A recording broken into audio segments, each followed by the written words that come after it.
Olá, bem-vindos à nossa conversa de hoje. Vamos mergulhar nas leituras bíblicas para o dia 2 de maio, que é também dia de Santo Atanásio. A gente tem aqui a primeira leitura de Atos dos Apóstolos. Isso, capítulo 5. O Salmo 26, né? E o Evangelho de João, capítulo 6. Exato. E o interessante é como esses textos conversam entre si, sabe? Tem uma nota explicativa que ajuda a gente a ver essa conexão. É isso que a gente quer explorar hoje, né? Ver como esses temas de confiança em Deus, na providência e na missão de Cristo, como eles aparecem em cada texto. Quase como se brotassem da mesma raiz, assim, como a própria nota sugere. Legal. Então, vamos começar desvendando isso pela primeira leitura, lá em Atos. A situação tá tensa no Sinédrio, né? Muito tensa. Os apóstolos estão lá de novo, enfrentando o pessoal do Sinédrio. E aí surge uma figura importante, o Gamaliel, o mestre da lei, fariseu, bem respeitado. Isso, e ele pede, né, para que os apóstolos saiam um pouquinho da sala. Para poder falar com mais calma com os outros membros, né? Dá um conselho ali. Exatamente. E o conselho dele é bem pragmático, né? Quase estratégico. O que ele diz exatamente? Ele basicamente fala, olha, se esse plano, essa obra aí dos apóstolos, for coisa de homem, vai acabar sozinha. Vai se destruir. Ele até cita exemplos, né? Teudas, Judas, o Galileu, movimentos que sumiram depois que os líderes morreram. Entendi. Tipo, deixa o tempo dizer. É por aí. Mas aí vem a outra parte. Mas, se vem de Deus, vocês não vão conseguir destruir. E cuidado para não acabarem lutando contra o próprio Deus. Uau, forte isso, um chamado à prudência, né? Não ir contra Deus. Total. É um apelo para ter calma e observar antes de agir de forma drástica. Mas o interessante é o que acontece depois com os apóstolos. Eles são açoitados, né? Não escapam disso. Não escapam. O conselho de Gamaliel foi ouvido, eles não foram mortos, mas foram açoitados. E a reação deles? É isso que me chama a atenção. O texto diz que eles saíram muito contentes. Pois é, contentes por terem sido considerados dignos de sofrer injúrias pelo nome de Jesus. Que contraste com a prudência do Gamaliel, né? Uma alegria no meio do sofrimento. Exatamente. Enquanto Gamaliel está na lógica da cautela humana, os apóstolos estão em outra sintonia. A alegria deles vem dessa convicção profunda, dessa fé. E eles não pararam, né? Continuaram ensinando. Firmes. Firmes. Todos os dias, no templo e pelas casas. A perseguição não deteve eles, como a nossa nota inicial sugeria. Essa confiança toda, essa firmeza, isso me leva direto para o Salmo 26, não acha? Totalmente. O Salmo parece dar voz a essa confiança que a gente vê nos apóstolos. Ele começa forte. O Senhor é minha luz e salvação. De quem eu terei medo? É uma declaração de segurança total em Deus. Essa é a fonte da alegria deles, mesmo apanhando. O desejo do salmista é habitar no santuário do Senhor, né? Buscar essa presença. Isso.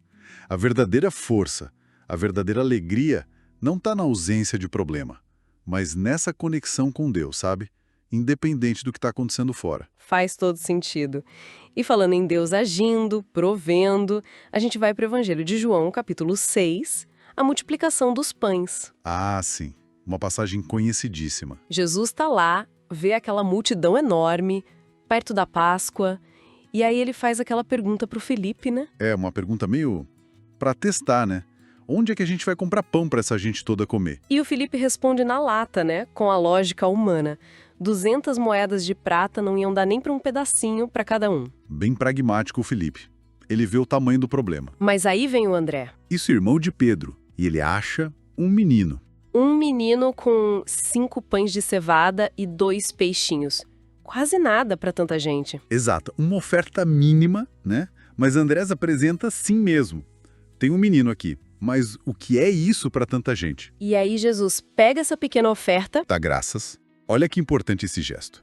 Agradecer pelo pouco. E manda distribuir. E o texto diz que todos comeram tanto quanto queriam. É a abundância divina a partir do pouco, né? Eram 5.000 homens ali. E ainda sobra. Jesus manda recolher as sobras. Para que nada se perca. Encheram 12 cestos. Isso é muito simbólico. O que esse sinal, como João chama, está querendo dizer para a gente? Olha, primeiro, aponta para Jesus como o provedor. Aquele que sacia a fome, sim. A multidão até reconhece ele como o profeta. O profeta que eles esperavam. Exatamente. Mas a intenção de Jesus vai além da comida física, né? Ele está apontando para um outro tipo de pão, um sustento mais profundo que ele mesmo oferece. E tem aquela parte final que eu acho crucial. Qual? A da retirada dele. Isso, quando a multidão, empolgada com o milagre, quer pegar Jesus e fazer ele rei à força. E ele escapa.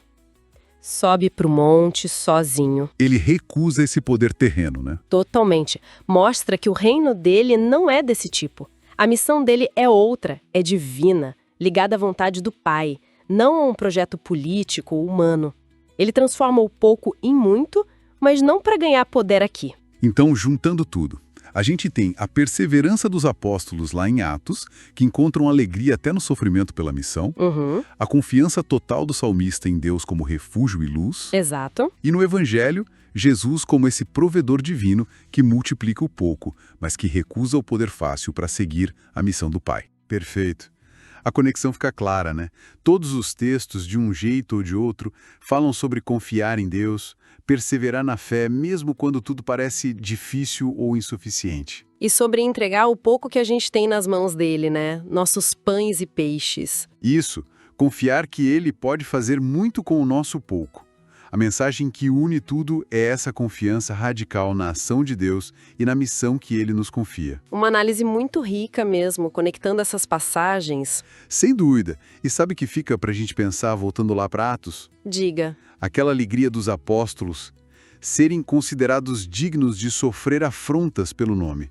Isso desafia a nossa lógica, né? Sofrer e ficar feliz. Totalmente. O que será que essa alegria paradoxal nos diz sobre o valor que eles davam para essa missão? A ponto de o sofrimento ganhar um novo significado, sabe? É algo para a gente mastigar um pouco. Com certeza. Uma ótima reflexão para a gente encerrar.